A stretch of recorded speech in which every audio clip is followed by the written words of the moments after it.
पाठ 11 योगी श्री अरविंद। तो आज हम योगी श्री अरविंद जी के बारे में पढ़ेंगे कि इन्होंने क्या किया। इन्होंने जो है अरविंद जी ने अपने आध्यात्मिक चेतना के द्वारा उन्होंने राष्ट्र के लिए योगदान को किया है, राष्ट्र के योगदान किया उन्होंने, और किस प्रकार से किया उनका ही स्पष्ट यहाँ पर किया गया। आज हम वही पाठ पढ़ते हैं। देखिए, सबसे पहले योगीराज श्री अरविंद का जन्म।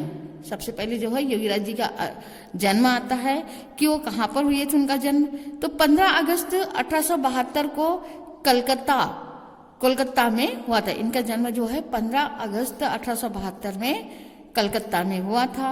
इनके पिता श्री कृष्णधन घोष व्यवसाय से डॉक्टर तथा पश्चिमी विचारधारा के व्यक्ति। जो इनके पिताजी थे वो क्या थे, एक डॉक्टर थे, लेकिन इनकी जो विचारधारा थी वो किससे थी, पश्चिमी क्षेत्र से, मतलब पश्चिमी विदेशों से थी। फिर है किंतु धीरे धीरे वे राष्ट्रीय विचारों को अपनाने की ओर अग्रसर हो रहे थे। लेकिन क्या हुआ कि कुछ उनके विचार में परिवर्तन हुआ और वे जो है धीरे धीरे अपने राष्ट्रीय विचारों को अपनाने के लिए क्या हुए, तैयार हुए, अग्रसर हो रहे थे। और बालक श्री अरविंद भी इन परिवर्तित विचारों का असर पड़ने लगा। और क्या हुआ था कि जैसे जैसे जो है वो राष्ट्रीय विचार की ओर अग्रसर हो रहे थे, मतलब बढ़ रहे थे, वैसे ही जो है यही विचारधारा बालक अरविंद के भी विचारधारा में क्या हो गया, प्रभाव डालने लगा। फिर श्री अरविंद की आरंभिक शिक्षा दार्जिलिंग में हुई थी।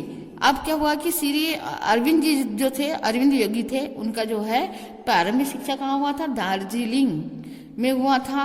अब डॉक्टर कृष्णधन ने मात्र 7 वर्ष की आयु में ही उसे अंग्रेजी शिक्षा प्राप्त करने विलायत भेज दिया। कहने का मतलब ये है कि जब योगी श्री अरविंद जी कितने वर्ष के थे, 7 वर्ष के थे, तभी उनके पिताजी ने उन्हें अंग्रेजी शिक्षा प्राप्त करने के लिए विदेश भेज दिया। विलायत मतलब होता है विदेश, भेज दिया था।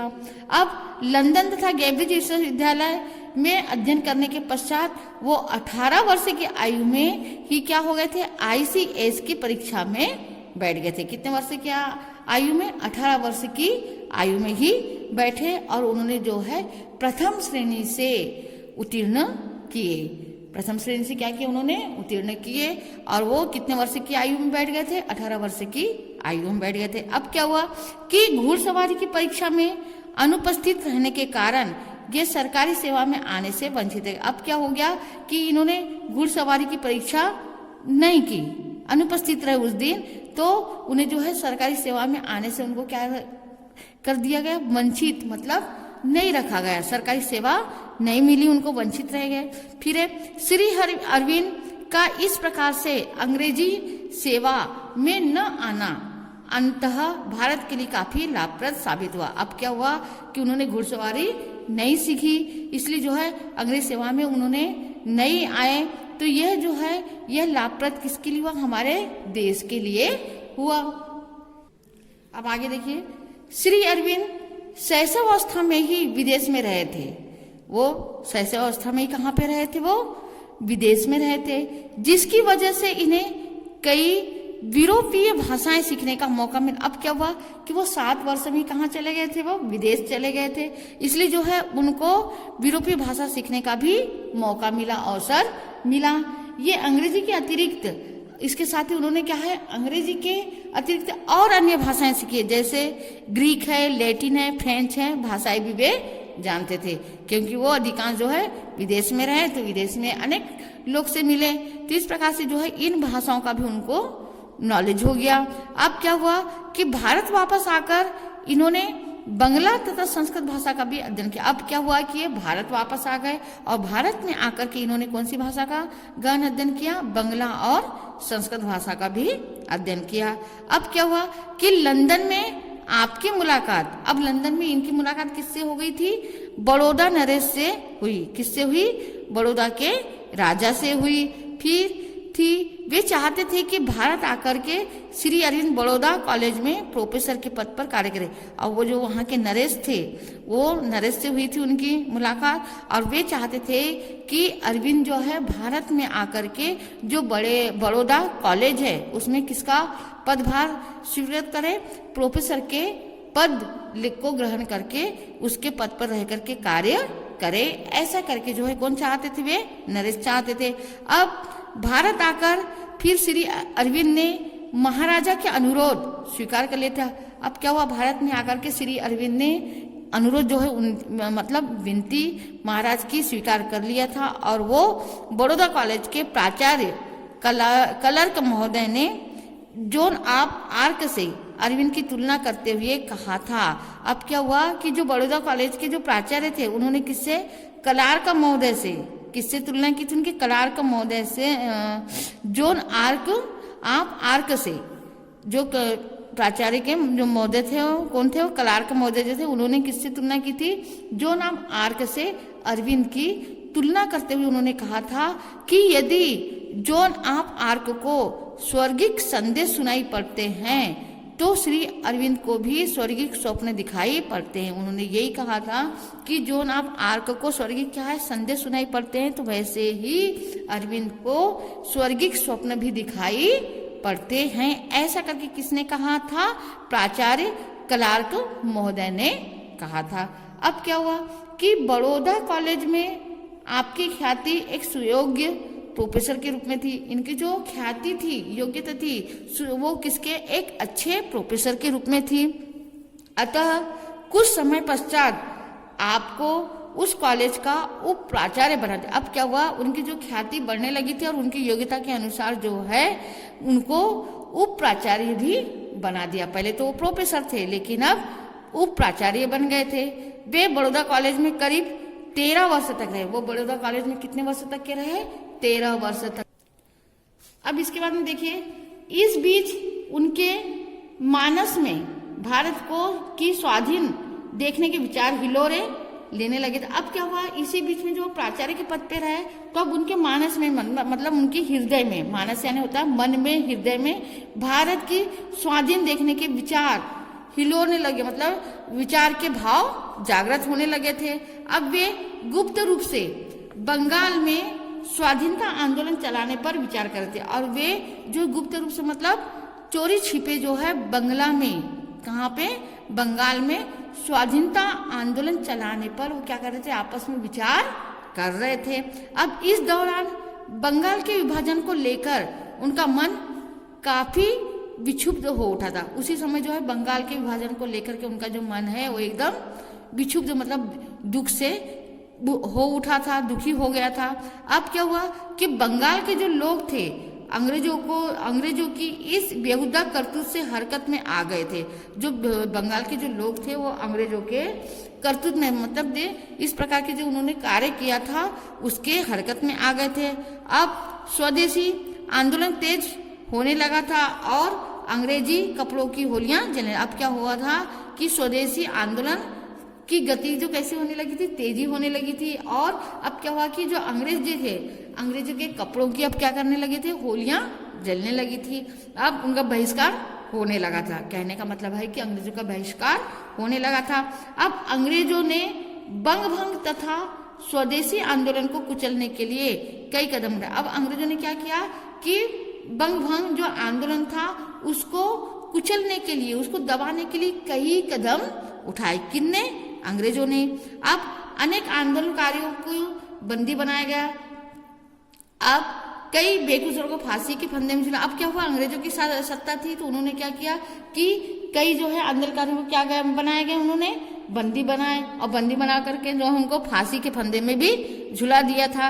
अब श्री अरविंद नौकरी छोड़ करके तिलक एवं बिपिन चंद्र पाल के साथ मिलकर काम करने लगे। अब क्या हुआ कि जो श्री योगीराज अरविंद जो थे उन्होंने नौकरी को छोड़ दी और फिर वो किसके साथ काम करने लगे, तिलक थे और बिपिन चंद्र पाल के साथ जो मिलकर के उन्होंने काम करना शुरू कर दिया। अब इन्होंने युगांतर तथा वंदे मातरम, इन्होंने जो है कौन सा पत्र, इनके 2 पत्र थे।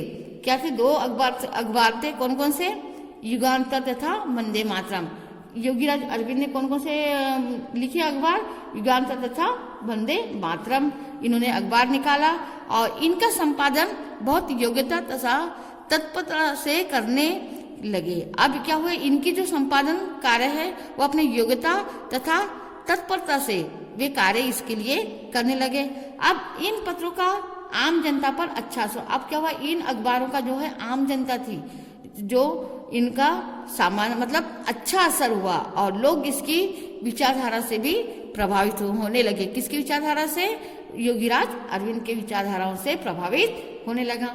अब क्या हुआ कि 5 मई 1908 में अलीपुर बम कांड में आरोपी बनाया गया। अब क्या हो गया कि 5 मई 1908 में जो अलीपुर में बम कांड हुआ था उसमें ये आरोपी बनाए गए थे, जिसकी वजह से 1 वर्ष का कारावास भी हुआ। जिसकी वजह से योगीराज अरविंद को 1 वर्ष का क्या हुआ था? कारावास हुआ था। कारावास मतलब जेल हुआ था।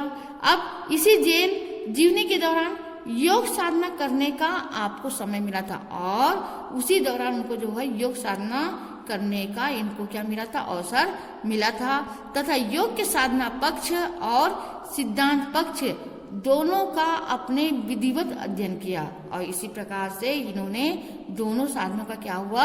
विधिवत अध्ययन किया। और 6 मई 1909 को जेल से छूटने के बाद अंग्रेजी में क्या लिखे उन्होंने? कर्मयोगी और धर्म नामक जो है 2 साप्ताहिक पत्र। कितने? 2। कौन कौन से? कर्मयोगी और धर्म जो है इनकी क्या है? ये साप्ताहिक पत्र है जो है निकालना इन्होंने क्या कर दिया? शुरू कर दिया। अब यह योजना किन्हीं कारणों से आपको बंद करनी पड़ी थी। अब यह योजना जो थी वो किसी मतलब कोई और कारण था जिसके कारण से उनको ये बंद करना पड़ा था। अतः अंग्रेज सरकार की आग बचाकर आप आंतरिक आदेश से चंद्रनगर चले गए। उसके बाद में जो है अंग्रेज सरकार की आग बचाकर मतलब आग बचाना मतलब उनसे बच करके वो कहाँ चले गए थे? चंद्रनगर चले गए। और उसके बाद में 4 अप्रैल 1910 को पांडिचेरी पहुंचकर इन्होंने फिर योग साधना में वे लग गए थे। कहाँ पर? पांडिचेरी में।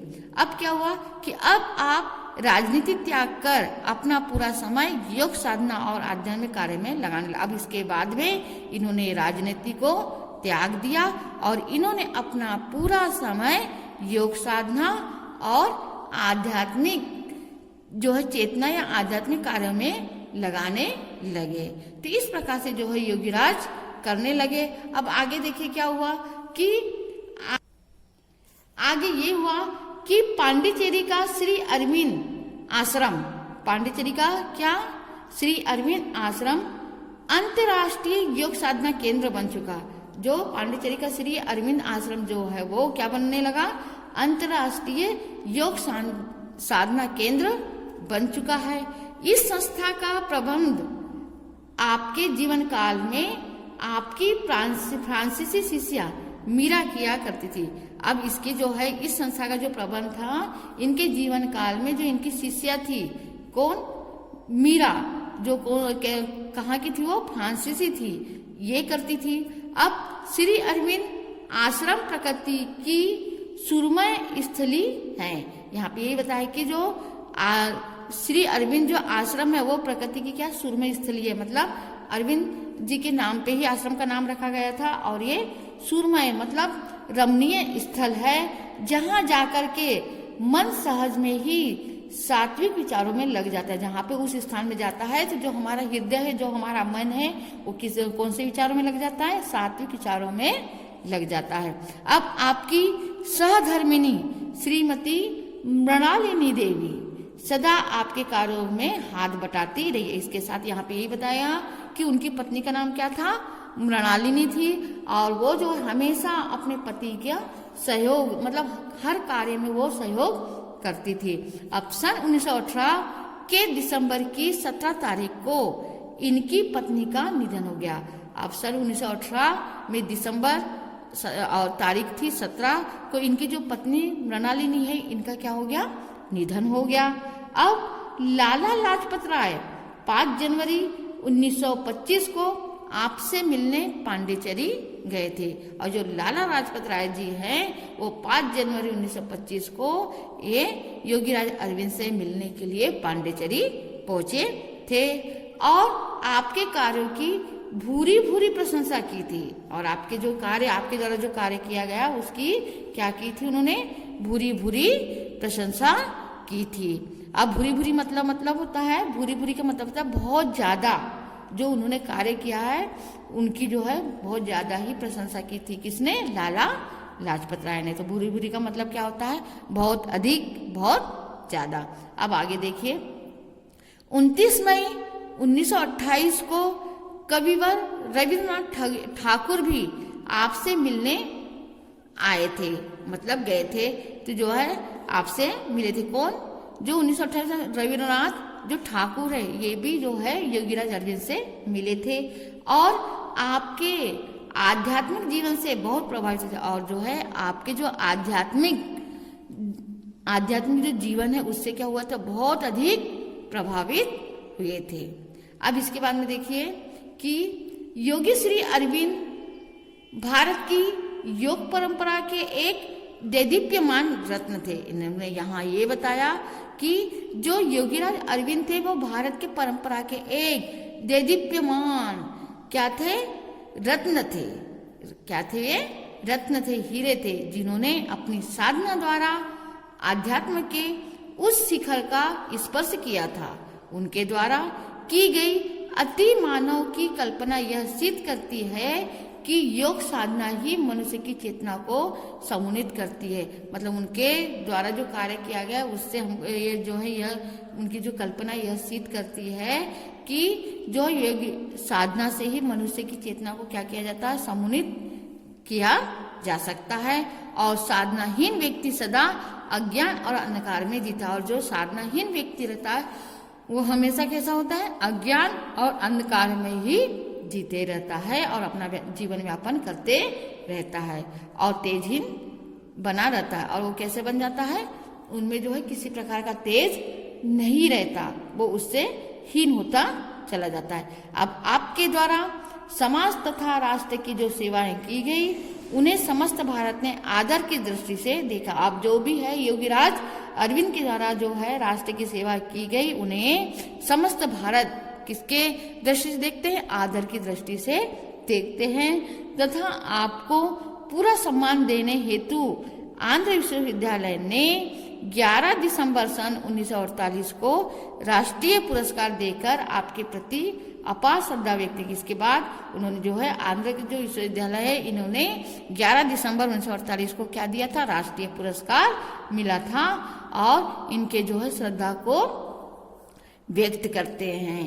और 5 दिसंबर 1950 को आपने महासमाधि ले ली और इसके बाद में योगीराज अरविंद ने 5 दिसंबर 1950 को इन्होंने फिर से महासमाधि ले ली। इस प्रकार से जो है योगीराज अरविंद आध्यात्मिक दृष्टि से इन्होंने राष्ट्र के लिए योगदान, मतलब राष्ट्र के लिए योगदान दिया। किसकी दृष्टि से? आध्यात्मिक चेतना के द्वारा। तो इस प्रकार से जो है योगीराज अरविंद जी का शौर्य गाथा है। अब तो आप जो है इसके प्रश्नोत्तर कर लीजिएगा।